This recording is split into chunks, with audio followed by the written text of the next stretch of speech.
হয়ে গেল। তুই সব কি হবে? হ্যাঁ তোমরা খেলবে, রান্না বান্না হয়ে গেলে খেলবে না, আবার তুমি তো আবার ওই আমার সাথে কাটছে। এই মা খেলবে রান্না বান্না। তোমার কোনো কিছু বক্তব্য থাকলে বলো। আমার তো আজ খুব ভালো লাগলো, বিশাল তোমার কিছু বলার বক্তব্য তো যেটা ব্যাপার থেকে রং খেলার থেকে বড় কথা যেটা আমার মেনলি আনন্দ হচ্ছে আজকে, একটু পরে আমরা একটু পরে ঝাঁপ মারতে যাবো, সামারথল দিয়ে জলে নামার ইচ্ছা আছে খুব। এই রং মাখা অবস্থাতেই যাবো, রং টং দিয়ে না, এই ব্যাপার। আজকে আমিও আবার সাঁতার কাটতে যাবো।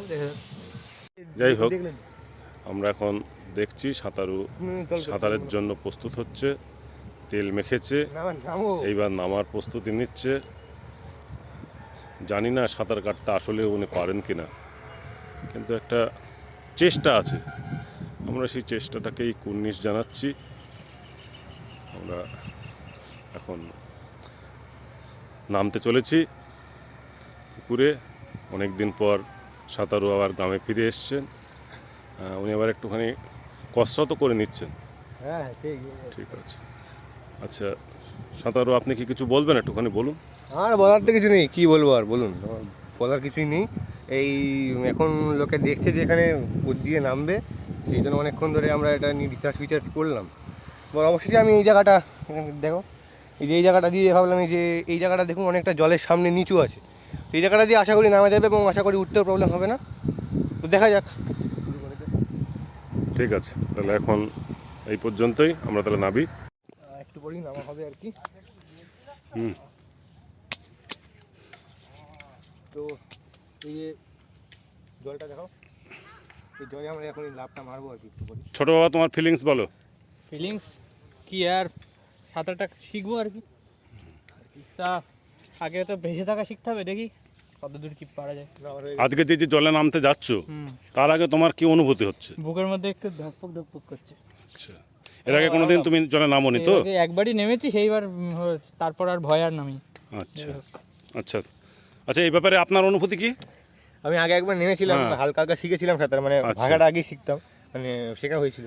বাট দেখি আমি মোটামুটি অল্প অল্প জানি, মানে ওই 50%-এর মধ্যে ধরুন জানা আছে। মানে আপনি কি মিহির সেন হতে চাইছেন নাকি? মিহির হয়ে যাচ্ছি আর কি। আর আপনি কি আরতি শাহ?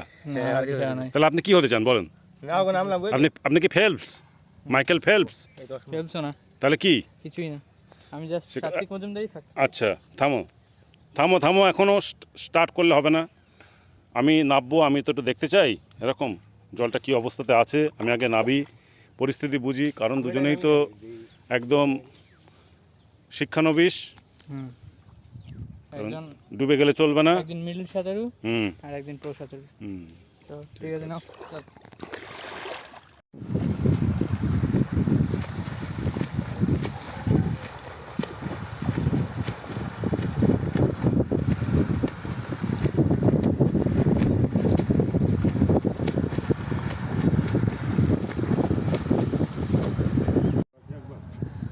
তো আপনারা কী ভাবছেন কোনটায় নামা উচিত, এই যে এইটায় না এইটায়?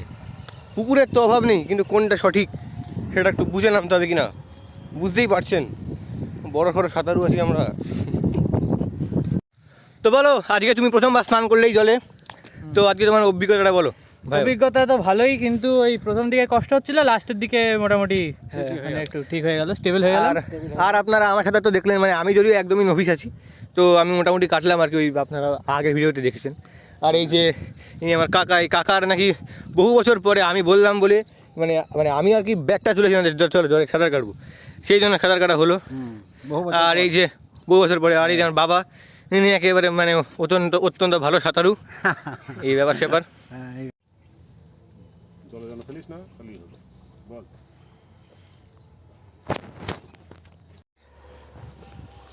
আপনারা নিশ্চয়ই এই ছবি দেখে আপনারা নিশ্চয়ই বুঝতে পারছেন যে আমরা আবার আমাদের গ্রামের বাড়িতে ফিরে এসেছি। তো এই সামনে জল ফল দেখে নিশ্চয়ই বুঝতেই পারছেন যে আর একটু পরই এখানে ঝাঁপ দেওয়া শুরু হবে, বুঝেছেন? এইসব হচ্ছে ব্যাপার। এই যে আমার বাবা, এই বাবার সাথে এসছি আর কি, এই ব্যাপার। তো চলুন যাওয়া যাক। দাদাকে বলেছি না, হচ্ছে তো।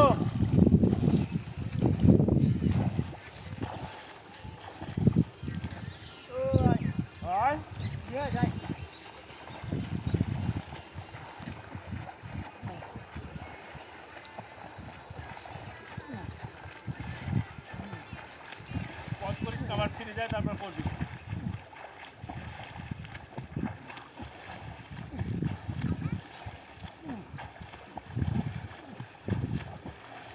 চল।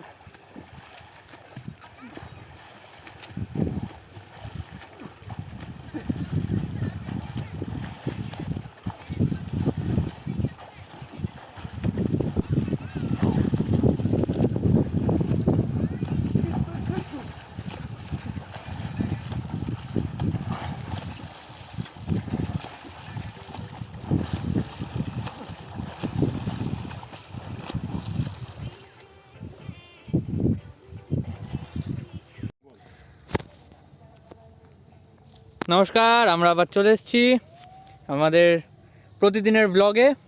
তা আমাদের সাথে আছে শাগনিক মজুমদার এবং সুনির্মল মজুমদার, এবং আমি আপনাদের সাথে সাত্বিক মজুমদার। তা আমরা এখন ওই আসলাম পুকুরে এবং সাঁতার কাটবো, কিন্তু তা দেখা যাচ্ছে যে পুকুরে প্রচণ্ড জল, তা এখন নামার জায়গা খোঁজা হচ্ছে। তা কোথা দিয়ে নামা হবে, এবার আমরা সিলেক্ট করেছি ওই জায়গাটা। ওই জায়গাটা ওই জায়গা দিয়ে নামতে বলছে, বুঝেছে? তা এখন আপনারা তো জানতেই পারলেন আমরা সাঁতার কাটতে এসেছি। এবার ও যেটা দেখালো ওইখান দিয়ে, আমরা ফার্স্টে ভাবছিলাম আমি ওখান দিয়ে নামবো, কিন্তু তারপরে মানে এখানকার একজন লোক বলল যে ওই জায়গাটায় প্রচণ্ড জল, মানে নামলে একেবারে ডুবন জলের মতো। তো বললো যে ওই কোনাটা দিয়ে, ওই কোনাটা দিয়ে বলছে নামতে, ওইখানে নাকি জলটা একটু কম আছে। ঠিক আছে, তো আমরা একটু পরে হয়তো আসবো আর কি, গামছা নিয়ে। এই ব্যাপার, এই যে বাবা ভাবছে না নামবে কি নামবে না, সেটা ভাবছি এখন। ঠিক আছে, এই যে দেখুন আমরা মাঠের মধ্যে এখন লজ্জাবতীর একটা ঝাড় দেখতে পেয়েছি। এই যে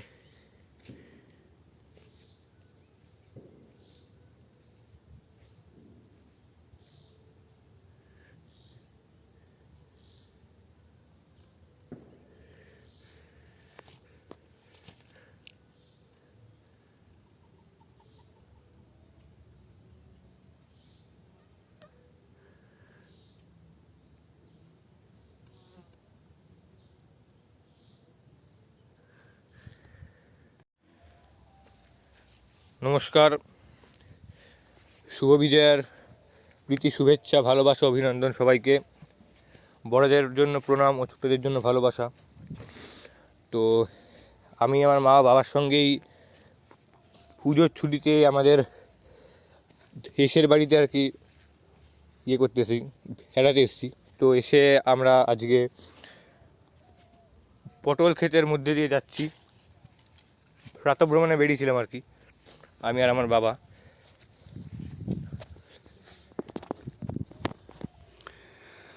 তো এই প্রকৃতির কোলে, প্রকৃতির মধ্যে দিয়ে হেঁটে চলা আমার শৈশবকে আবার ফিরিয়ে দিচ্ছে। শৈশবের সেই স্মৃতিমেদুর দিনগুলি আমার মনের মণিকোঠায় ভেসে উঠছে। প্রায় 26-27 বছর এই প্রকৃতির মধ্যেই আমি কাটিয়েছি। আমার জন্ম, বেড়ে ওঠা, পড়াশুনো সমস্ত কিছুকেই আবর্তিত হয়েছে এই প্রকৃতিকে কেন্দ্র করেই।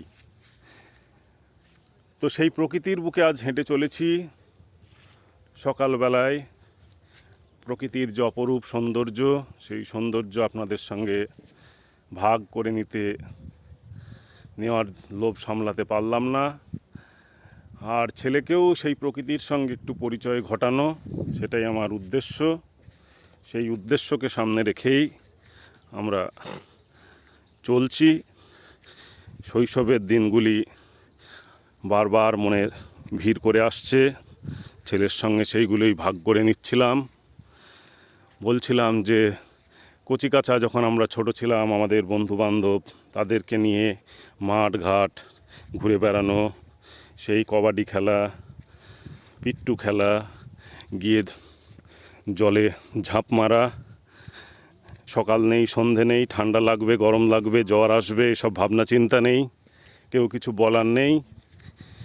বা বললেও সেটা শোনার অবকাশ নেই। বাবা মায়ের বকুনি খাবো জানি বা জানতাম, তাও কিন্তু আমাদের সেই অসীম আনন্দ থেকে নিজেদেরকে সরিয়ে নিয়ে যেতে পারতাম না। তো সেইগুলো ভাবছি, মন খুব নস্টালজিক হয়ে পড়েছি মনের দিক থেকেও। তাই ছেলেকে বলছিলাম যে দেখো বাবা, যেখানেই থাকো নিজের মূলকে কখনো বিস্মৃত হয়েও না। নিজের মাটি, নিজের মূল যদি আমরা ভুলে যাই, যেখানে থেকে আমার জন্ম, যেখানে থেকে আমার বেড়ে ওঠা, যেখানে আমার বাবা মায়ের পিতৃভূমি, ঠাকুরদাদার ভূমি, সেই জায়গাগুলোকে যেন আমরা ভুলে না যাই, তাহলেও কিন্তু আমাদের অস্তিত্বের সংকট দেখা দেবে। তাই সবাইয়ের কাছেই এই অনুরোধ, এটা উপদেশ ভাববেন না বা এটা কোনো জ্ঞান বিতরণও নয়। আসলে আমার এগুলো বলতে ইচ্ছে করছে আজকে, সেই জন্যই আপনাদের সঙ্গে একটু